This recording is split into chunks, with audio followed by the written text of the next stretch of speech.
আসসালামু আলাইকুম। OnePlus এবার বাংলাদেশে। হ্যাঁ, অফিসিয়ালি বাংলাদেশে চলে এসেছে OnePlus তাদের নতুন smartphone Nord N30 SE 5G নিয়ে। আর যেটা কিনা মেড ইন বাংলাদেশ, মানে এই ডিভাইসটা বাংলাদেশেই তৈরি হয়েছে। 4128GB ভেরিয়েন্টের ফোনটি দুটি কালারে পাওয়া যাচ্ছে, black satin and shine sparkle. ফোনটির মূল্য রাখা হয়েছে 15,999 টাকা। এই বাজেটের ফোনটিতে থাকছে 5G সুবিধা, ফুল এইচডি রেজলিউশনের 90Hz ডিসপ্লে, 5000 mAh এর ব্যাটারি, 33 ওয়াটের সুপারভুক ফাস্ট চার্জার, এসওসি থাকছে মিডিয়াটেক ডায়মেনসিটি 6020 5G।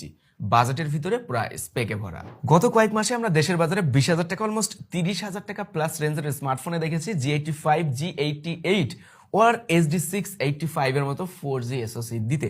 সেই জায়গায় 15,000 টাকা বাজেট রেঞ্জের কোনো ডিভাইসে OnePlus দিচ্ছে মিডিয়াটেক ডায়মেনসিটি 6020 5G। বাজেট রেঞ্জের কোনো ডিভাইসে আমরা দেখেছি সবসময়ের মতো কোনো না কোনো দিক থেকে কমতি রাখতে, তবে OnePlus এর এই ফোনটি আমাদেরকে কতটুকু আশ্বস্ত করতে পারছে।